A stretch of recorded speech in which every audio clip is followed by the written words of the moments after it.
That was a unique exercise that in a living condition where you have a space constraint, you have buildings there, you can actually still do it. So civil engineering wise, this has it had its own challenges, and it was an engineering marvel.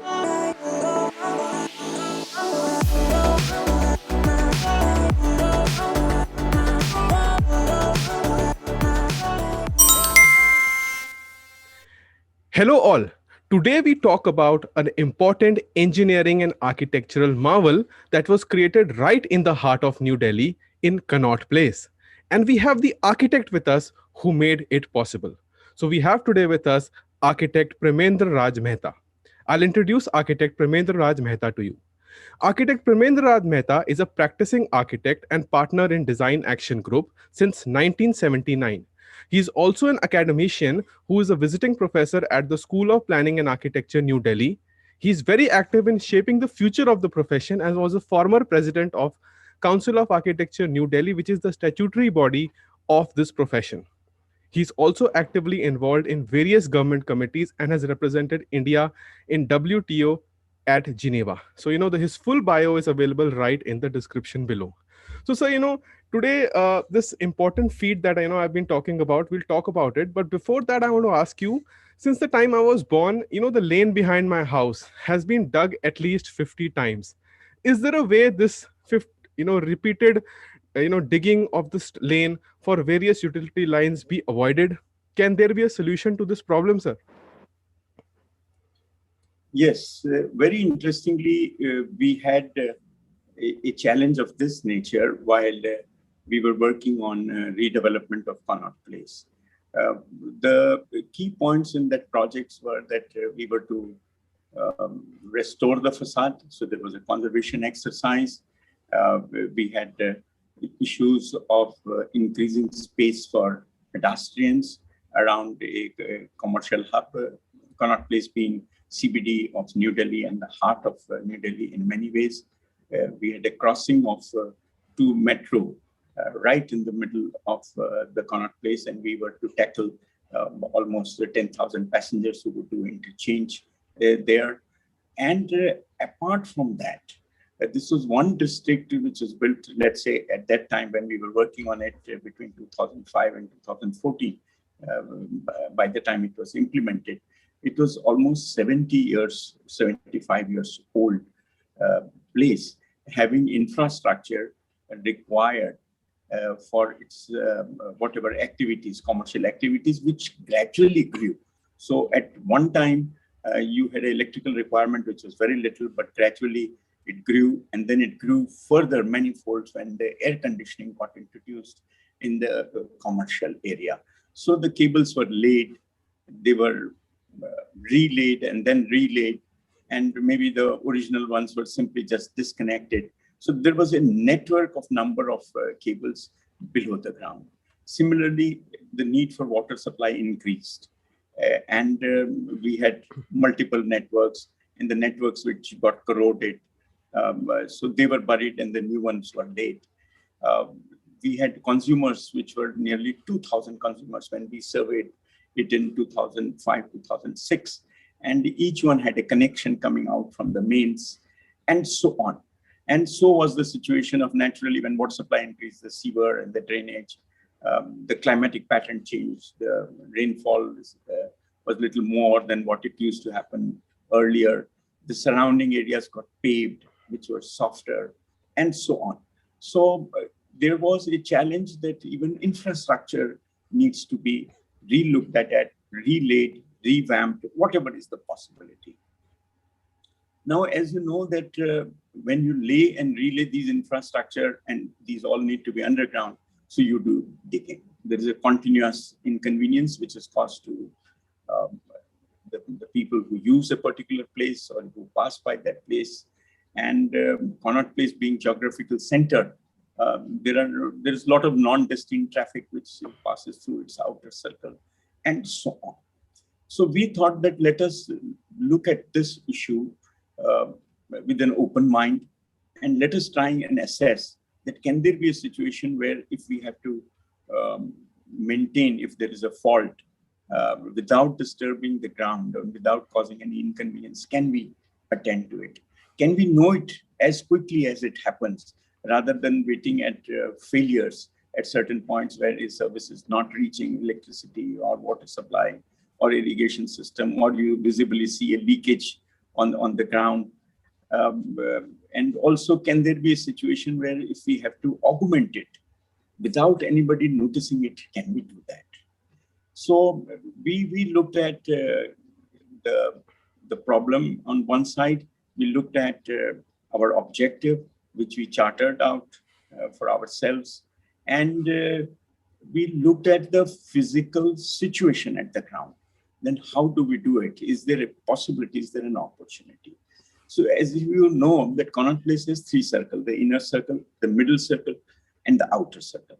The outer, middle, and also the radial circles, these are the faces of this central business district. And the middle circle actually was planned as a service lane. So from this service lane, you would feed to the courtyards of the inner block and the outer block, and they would reach to the consumer.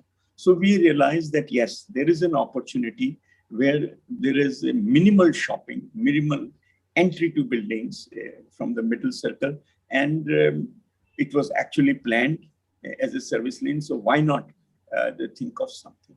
So within our team, we had planned that, okay, let's have some sessions where we generate ideas. So while we were working in that in-house forum on various aspects of redevelopment, including conservation, that what strategy should we have, or for traffic and transportation, or for parking, or for movement, or for graphics, we were trying to develop some ideas. So we said, let us put this also as a point, though this was not the original, I should say, brief of the client.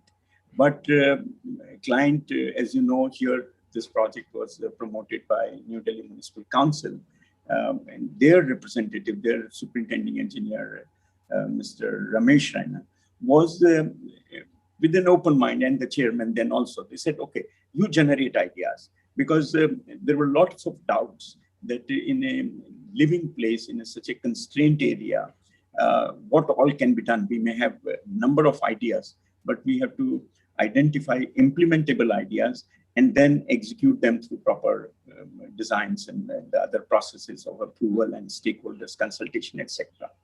So in one of the sessions, I suggested that can we think of a corridor? That time I said, let's say 3 meters by 3 meters, which can be accessed by people.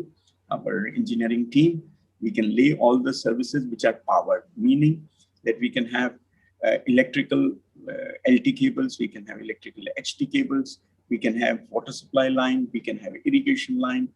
And if ever we think of a district cooling, meaning centralized air conditioning system for whole of Connaught Place, so that we could avoid the outdoor units, which actually disturbs the outdoor climate. Can we do that? Can we also put a central firefighting system for the whole district of Connaught Place, so that we don't have to depend upon the fire brigades to rush? And like any other plotted development which has its own firefighting system, can we have our own firefighting system? So we can put all these mains in a corridor, which could be in this middle circle, which was originally a service lane. So that gives me an underground service corridor. And then we could run all these into this as a system and then feed the respective consumers. So as an idea, I three open. We discussed, we deliberated with our engineering consultants, the engineering departments, different departments of NDMC, because they have been maintaining it. So they knew the nuances of the issues involved. And we developed that idea. So we said, okay, let's develop.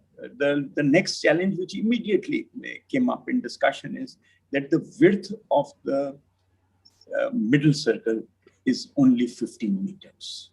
And we have some structures which are load bearing, some which are RCC, but all having shallow foundations because they are not more than 3-storied or 4-storied at best, even if with the newer standards, and the total height of the building would not exceed about 10 meters or so. So we had shallow foundations to deal with. So any kind of digging you do, you disturb the foundations of the building. So that challenge was already there. So we knew that even if we are able to find a solution, a theoretical solution for laying all powered engineering services underground in a service corridor, how would we actually construct the main structure? So, but we weighed pros and cons. We knew that the avoided damage to the environment when you do digging, you have earth coming out, you cause an inconvenience, you have to bring in material, you have to take out debris out of Connaught Place. So I said, it may be a great idea that if we are able to avoid that, so we may have some difficulty or some challenges to tackle during construction, but long-term benefit to the city, to environment, to the users of this place would actually outweigh. So we embarked on that, and we said, okay, let's explore. So we got into it because we got an idea. So we said it is worth exploring, and we fortunately had a very interesting interface at NDMC, as I said, that they were willing to work with us. They said, okay, let's evolve and let's work it out, and let us see how it works and what it would cost, what time it would take, whether within the time frame which we have set forth for the redevelopment, whether we can engage ourselves and implement it during that time.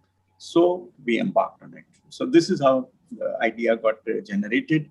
It was a very challenging situation, and at 2 places we were to cross the DMRC tubes, the tunnels. So we said, okay, we'll find a solution for that also, that over it or under it, somehow we will manage it. But once the idea got accepted, he said, yes, we have something to experiment, something to take it as a challenge, and something which could become an example for not only our own country, but for the whole world, that these kind of things can be done. So you have given a great, excellent background into how this was developed, how this was evolved.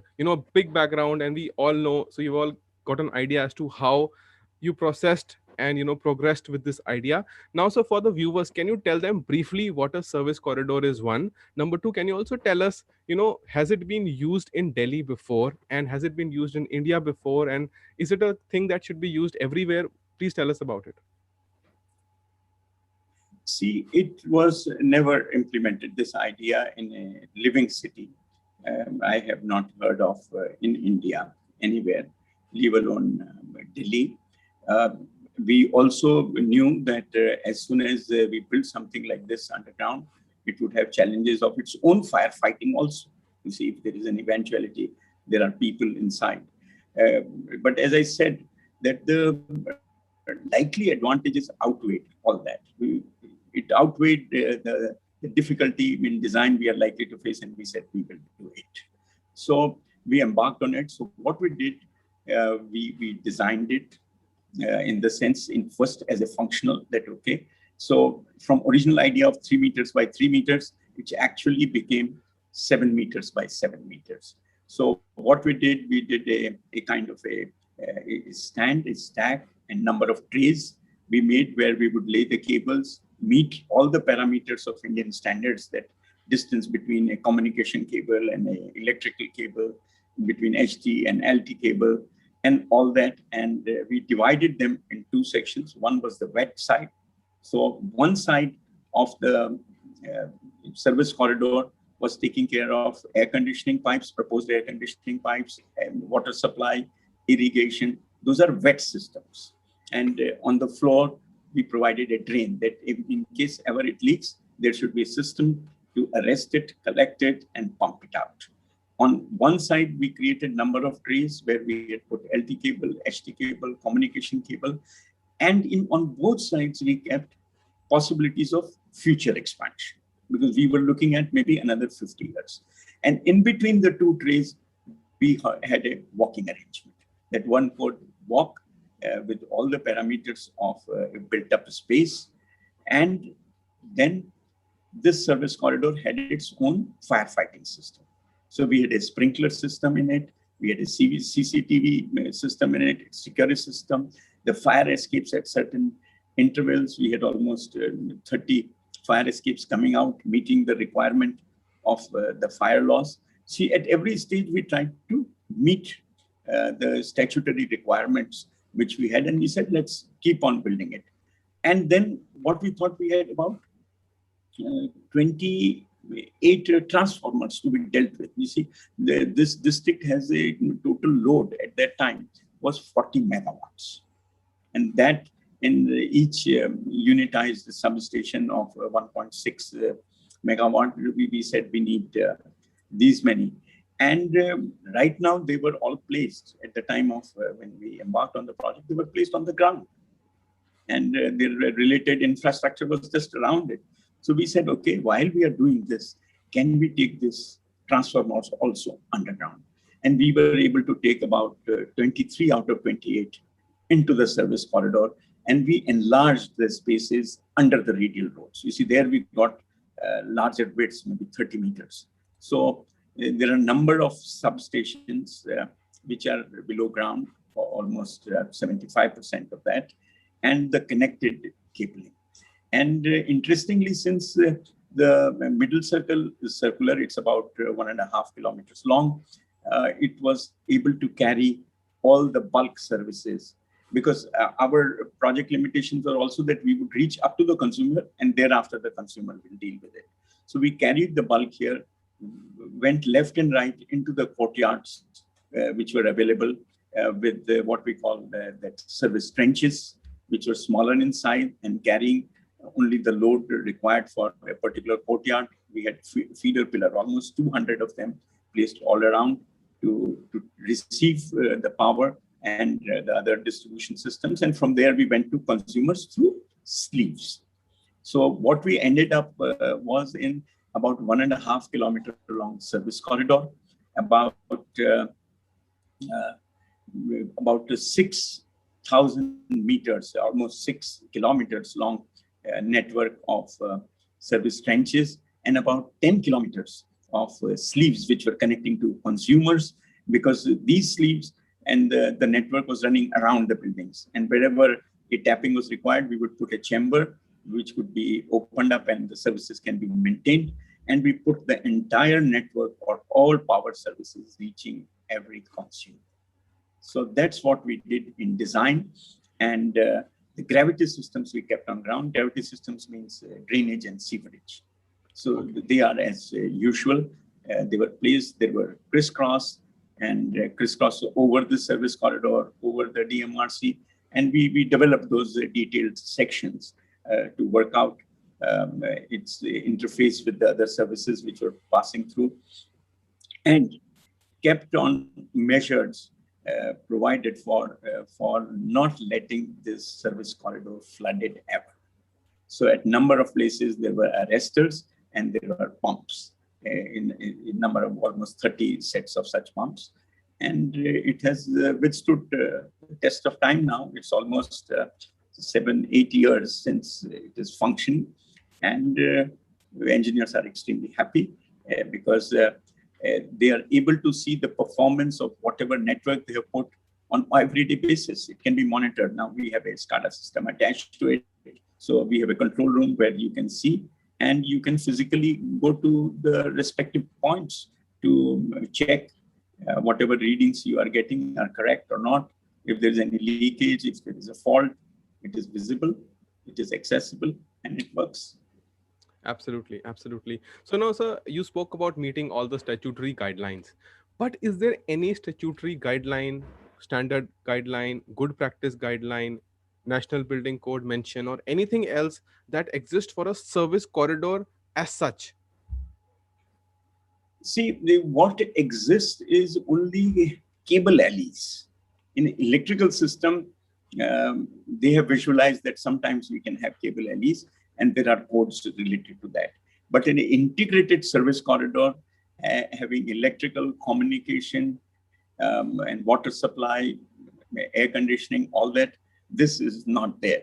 So we worked with Delhi Fire Service, created this unique situation that how zones could be separated, or that service corridor can be divided in number of zones, and each zone can have its own ventilation system.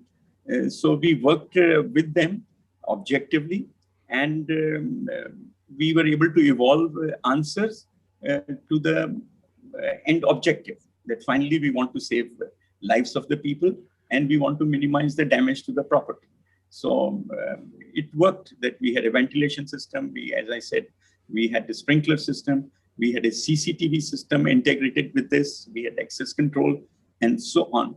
And it was approved by the respective authorities of Delhi, because they also, you see, everybody got so excited that this is a unique exercise and it could be replicated. You see, everybody was thinking of it that if we succeed here, we could do it in other areas and avoid this 2-3 problems. You see, economic issue that earlier what we were doing, if there is a fault we are not able to locate, you lay another cable, you lay another pipe, make the previous one redundant. So there was a you can say loss of resource. What we had, lots of infrastructure we had put, it would have to be simply written off. So we saved on that. On social side, I said there is an inconvenience which was completely avoided. And on environmental side, when you do leaking, there are implications. Pollution is there. So you avoided that. You had problem of disposal of this. So you avoid all that and you could do this. But the major challenge actually was not the design alone. It was the implementation. That exactly, sir. My next question is that I would like to interrupt you and ask my next question. Connaught Place is a conglomerate of, hundreds of individual private shop owners, business owners. So, how was it that you managed to, pacify or persuade or bring all of them on board on this project and make sure that the project went smoothly? So please tell us about it.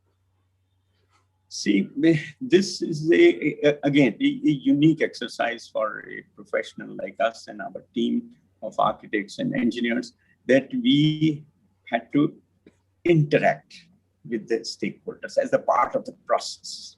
And we took that up very sportingly, that yes. So Connaught Place, since it's a circular configuration of the place, it has a number of radial roads. So 8 radial roads are there. So we knew that we have 8 segments to deal with, and we could have 1 or 2 more segments because of the Palika parking and the Palika Bazaar, which are underground structures.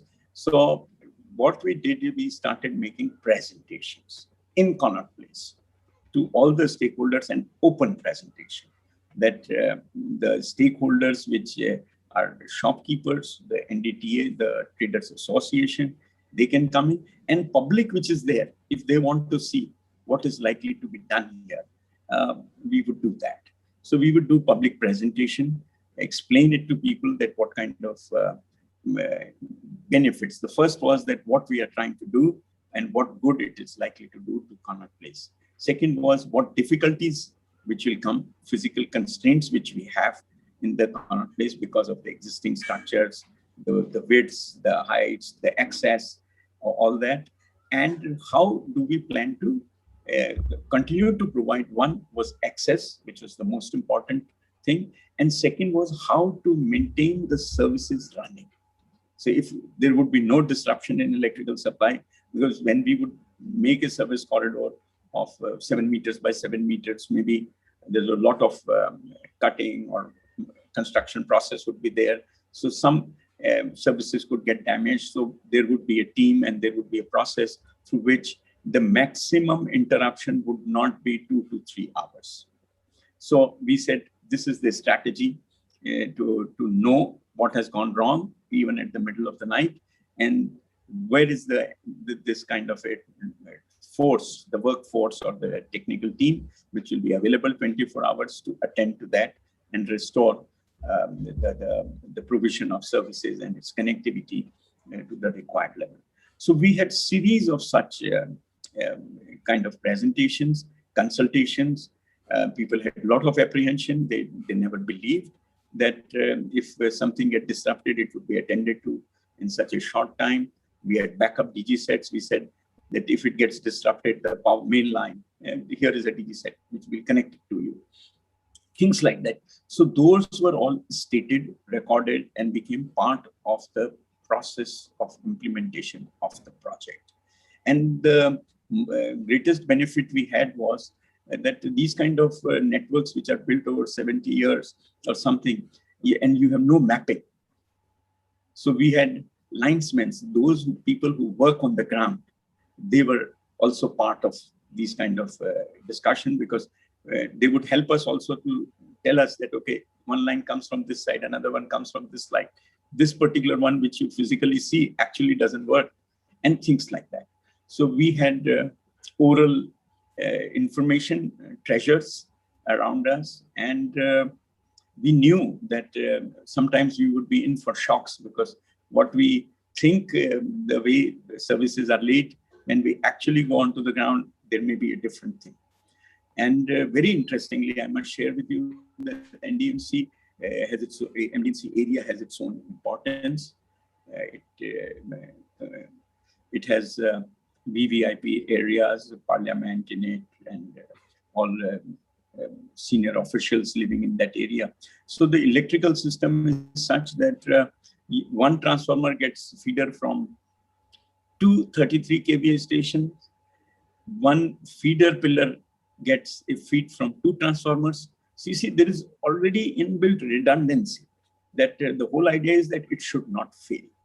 And that has been a concept of working of NDMC, which we admired, that here is a municipality which wants no failure, zero tolerance it wants to work with.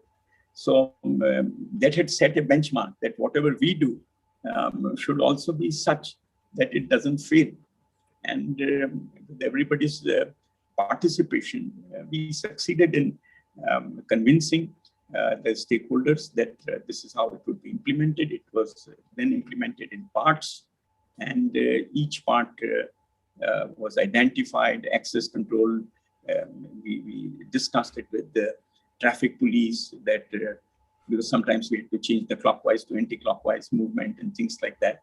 And it was all put on paper, on drawings, not only in words, graphically presented, so that it is very easy to communicate with the stakeholders and the statutory bodies and government bodies concerned, accompanied by a report, time schedules and things like that. And then we proceed. Absolutely. So you spoke about the demand side, then you also started to speak about the supply side. Now there's so many utilities running in this area, like electricity, communication cables, water. So how was the response from the utility companies? How was the response from the supply side? Were they happy about the service corridor? I mean, because if this has to be replicated See, across India, they have to be part of this process very much, sir. What do you think about it? See, as I said, that the engineering teams of NDMC, they were part of the, I should say, the design process, the implementation process, and they were extremely happy, because they would not have to search where the difficulty is. And if ever the augmentation has to be done, they knew, because we not only did the service corridor, we did what we call feeder corridor also, that from 33 kVA station to these transformers, how a cable would come, which is not, so how a cable would enter into this service corridor. So there were feeder corridors which were also designed.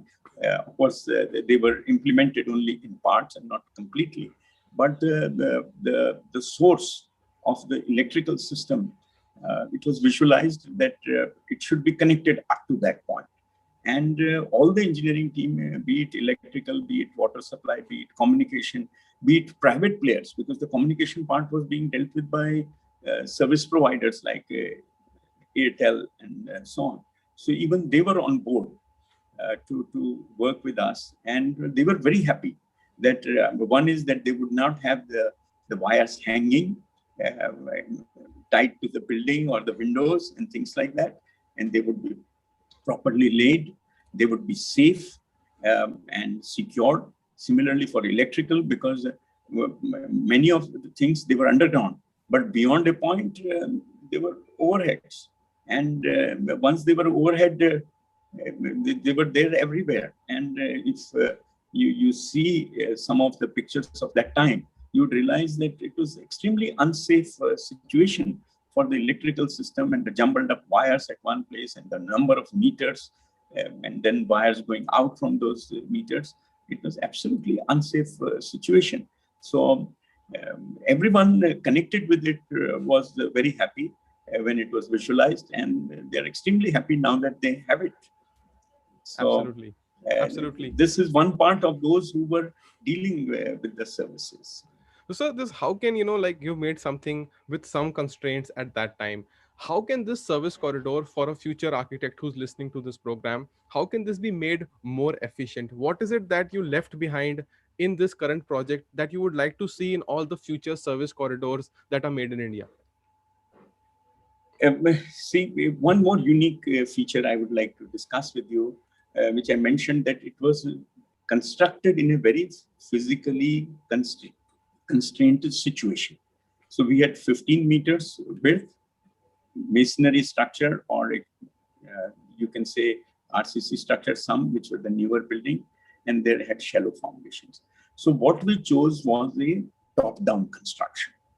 So what we did, we first dug up what we say pilot trenches to see what is below us.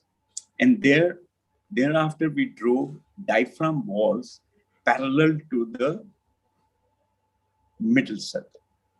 So two sides, the walls were driven first. Thereafter, we put the top slab. The second stage of the construction was, and these diaphragm walls were 13-meter deep. So they acted as a retaining structure for the foundations on the side. See, this service corridor was 7-meter wide, and these diaphragm walls were 900 mm each. So virtually 9 meters we took as construction, and only we had 3 meters left on either side. So we made these diaphragm walls almost 13-meter deep, so that the foundations of the building, the shallow foundations, are fully protected. That was step one. Step two was, and the traffic was moving. You see, while we were doing this, things were happening. Then we put the top slab, which actually became the road at a later time with the top cover. And then once the slab was laid, we did the digging. Like rats would make their holes. So that is how the excavation was done between the two diaphragm walls and the top slab. And once the excavation was complete, we laid the raft, the base slab. So it was completely a top-down construction. No crack has appeared in any of the surrounding buildings. So that was a unique exercise, that in a living condition where you have a space constraint, you have buildings there, you can actually still do it. So civil engineering wise, this has it had its own challenges, and it is an engineering marvel in that sense, that in such a constrained situation, we chose a system which is completely opposite to the conventional system of foundation, wall, and then slab. So we did wall, slab, and then the base slab, the foundation. So this is how it was done. So once this was done, then the engineering services were made. So the lesson we learned was that, yes, encouragement-wise, it is possible. Even in an existing situation which had multiple layers of utilities in terms of cables, pipes, drainage system, all running here and there, and users, redundant lines, functioning lines, all put together, they can be organized. They can be organized in compliance with the relevant safety laws. They can be implemented wherein the municipal authorities or the agencies which maintain it would become accountable, because then they cannot say that I'm trying to locate the connection which you have and I am not able to do it. So it will take some more time and things like that. And so that could be arrested. The public money could be saved. And the advantages are so many that I think every city must get into this in even existing system to lay these services in a proper manner, accessible manner, maintainable manner. Every corner of our country. We should be doing it in urban areas so that we don't lose what we invest. Absolutely, sir. So you covered a lot about service corridor, how it is such a great model to be adopted everywhere in India. So my question is, sir, where all do you see in Delhi, or where all do you see across India, some project that you think about where this should be immediately implemented? See, Delhi has a variety of areas. The best would be that we choose which are denser areas, because where this challenge troubles us most. So we could choose those denser commercial areas and do this. So it could be the district centers, it could be some institutional areas where we have concentrated such facilities, and even in residential colonies. You see, it should be done like this only. And you can start with the main networks along the main roads. At least why there you are burying your utilities? Put them in service trenches on all your main roads so that they are accessible, they are augmentable, and they are maintainable. So we have to plan that this has to become a system of laying public utilities. You see, nothing should be buried. Nothing should be buried. And then you would be able to maintain it. Because this is a backbone of a civic place, a city. Absolutely, sir. So as you said, nothing should be buried, and there should be no hanging of wires. All the utilities should be safely, be put into a service corridor so that we get aesthetic beauty in the space. We also get safety in the space, and we make sure that maintenance is possible. So we covered the whole process from right the starting point, right from the fact that this was not a part of the brief, but yet you took it up as a novel idea, and how NDMC supported you and how this was taken forward. So can you tell us about the cost about this building, about this project, the cost of the project? Can you tell us about it? See, this service corridor, it's civil works, all utilities, etc. I think it was about 200 odd crores, kind of a project, and it had a time frame of 1.5 years when it was visualized. It took a little more because every situation was new situation, and it was not predictable. At some point, we also had interruption because of Commonwealth Games in 2010. So all put together, it took a little more time. But on the whole, we were able to achieve exactly what was visualized. So that was the greatest satisfaction, that something new was visualized, a new idea was generated, and it was put to the challenge of implementation. So many things got evolved in the process when it comes to implementation, but exactly what was visualized got implemented in Connaught Place in terms of utilities, and I'm sure for next 50 years it would sustain with the systems which have been put in place.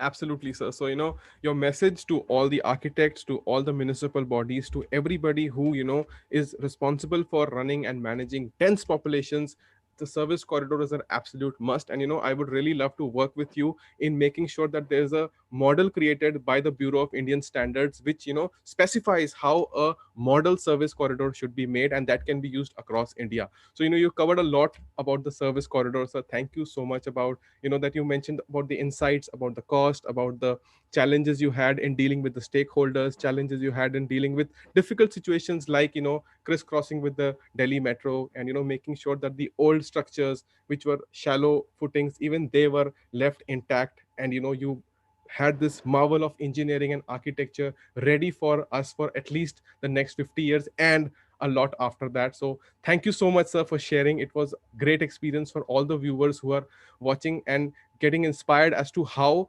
innovation by architects can lead to so much problem solving. Thank you, sir, and please give a last message to all the viewers. Well, architects can contribute immensely in a city development, city redevelopment. Uh, they have to generate new ideas based on situation we have. And I think they should not hesitate in terms of thinking about their domain. Idea is an idea, and they are best trained. So architects, and they can collaborate with the engineers who can give them the practical input to realize their ideas. And if they work as a team together, I'm sure we can develop new ideas, we can do innovation, and we can serve our society in a much better manner than we are doing it in our routine work. So I think we should take up newer challenges and come out with newer ideas to resolve some old problems. Absolutely, sir. Absolutely. I really, really thank you, sir, for taking time out and giving this important message to all the viewers. Thank you so much, sir. Thank you. Thank you, Raja. Thank you.